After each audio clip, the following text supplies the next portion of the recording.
Hey guys, what's up? If you guys are new here, welcome. If you guys are returning, then welcome back. So I just wanted to talk about some really important skills that will help you throughout your entire life. Number one, it is communication, because we live in a society where communication is the biggest thing that we do every day. More specifically, being able to communicate your thoughts in a way that allows others to understand. How do you increase your communication abilities? First thing I would do is read more books, because not only does it increase the amount of vocabulary that you have, but also it increases your skill in public speaking.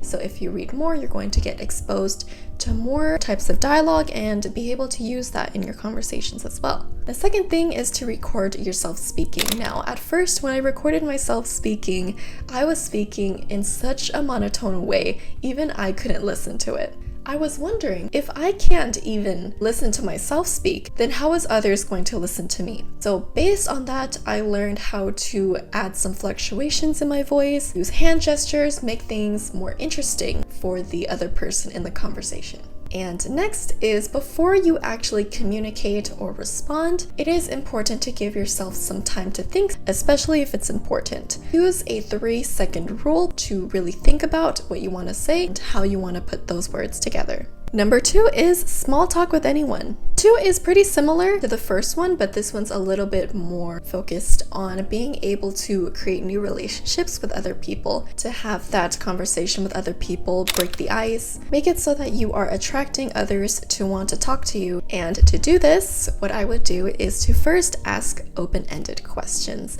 This allows for more room for dialogue, as well as you can bounce off of each other's words. If you meet someone for the first time and you ask them a yes or no question, they're most likely just gonna say yes or no and then just stop talking. Next, it is important to talk about things that are relevant. If you are in a classroom setting, then it is probably the most appropriate thing to talk about the school, the environment of the school, how they like it there, etc. And the next thing is, when you want to approach someone, it's best to first say an observation that you have to them, rather than asking them a question and putting them on the spot. Then that gives more room for them to respond and have a little laugh, rather than them feeling like they are obligated to give you an answer to your question. But then after that, feel free to ask any open-ended questions you would like to ask. Number 3 is emotional intelligence and being able to keep yourself calm during dire situations. Because when you are calm, that is the time frame where you are able to make the best decision.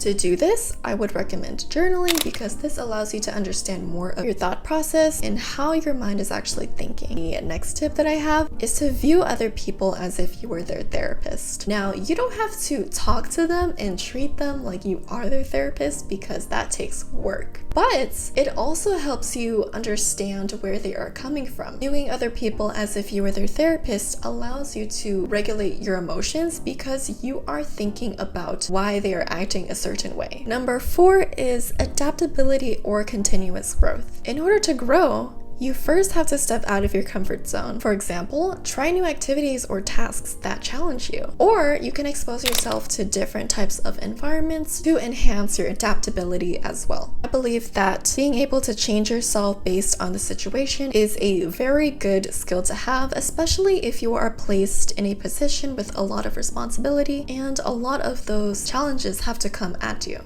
So being able to overcome those challenges is an important skill. Number 5 is time management and being able to use your valuable time on valuable things. From task A to B, try to limit the amount of intermission that is in between each task. You can also put your phone on Do Not Disturb and choose where you get your important notifications. You can remove notifications that are constantly taking your attention, but also getting notifications when they're actually relevant and important. The next tip is actually from Atomic Habits, and this is to group those tasks together to make it as efficient as possible. And what do I mean by batching tasks together? Basically, having a routine and just doing one after the other. I used to be the type of person who would shower and brush my teeth during separate times. So I would shower first and then brush my teeth later in the nighttime. That felt like it was taking a lot of my energy just to go to the bathroom and then to the bathroom again to brush my teeth. So now just batching them together at the same time makes it a whole lot faster. Number 6 is financial literacy. At the base of financial literacy is just to not spend outside of your means. So this would include budgeting and saving, and also if you want to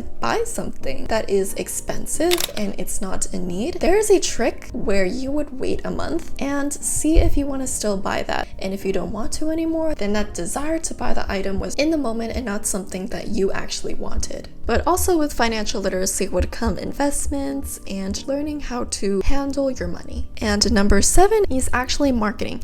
Now, when you first think of marketing, you think about advertisements and companies and businesses, and you're like, I don't have a business. I don't have any products or services that I need to market. Well, you have yourself. See, when you actually interview or create your resume for a company, you are trying to market yourself to the company. So marketing can be marketing yourself, marketing your business, or just marketing to people so that they're more likely to do something. So it's sort of like negotiation as well. You can word the conversation in a way to make it so that it will benefit them. For example, when you're interviewing, a lot of people say, if I join your company, I will benefit you because X, Y, and Z. And that will really make the company reconsider about what skills you can offer. And that is how companies actually market towards their customers through advertising. They promise that this will benefit them because they will have a certain feeling once they buy the product, a certain status, something that the customer will benefit from, and that's why the customer would want to buy it. Marketing can also be used for everyday life. When you want to convince other people to do things, you market it towards them so that they're more likely to. So for example, if you were living with a roommate who doesn't like to clean their side of the room, you can market some reasons of why they would benefit cleaning their side of the room. 8 is self-discipline.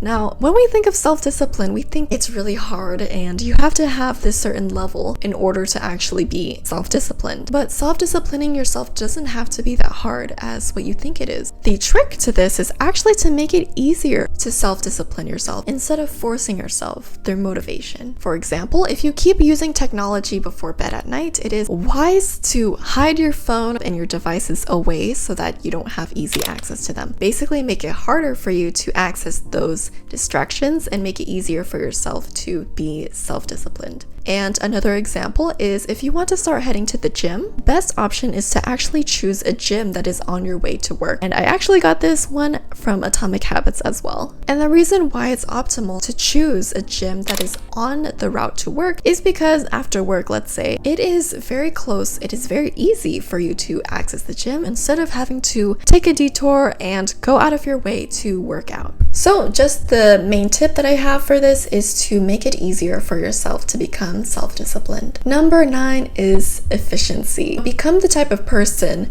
that does things in the shortest amount of time with the most amount of results. So for example, I am a college student, so I'm going to use this example, but finding a way on how to study. First, you want to find out the method of studying that you are the most comfortable with. I am a visual learner, so I like to look at a lot of pictures, but also grabbing the key concepts from the textbook or the text, really understanding those concepts instead of just rewriting the whole text down into my notes. Doing this method really helps me quicken the pace in my studying as well as learn more of the material. Also, to automate where possible, so there is a lot of software out there that allows you to leverage tools for scheduling, reminders, or any repetitive tasks that you might have. So try to think about any repetitive tasks that you might have in your life that really eat up your time. An example of this could actually be planning out your day. Now, I really advocate for planning out your day the night before. Sometimes I do that, sometimes I don't, but I really see a huge shift in my productivity when I do. And since I want to be able to plan my day out the night before, sometimes this takes a while and I have to do this every day, which makes it harder for me to actually plan it. So also, to make it easier for myself to be more self-disciplined and plan my day out, I would actually use AI to write it out for me, because it's really good at actually spacing out all the times and the minutes that you need to do a certain task instead of you trying to wonder out how much time does each event take and having to calculate all of that.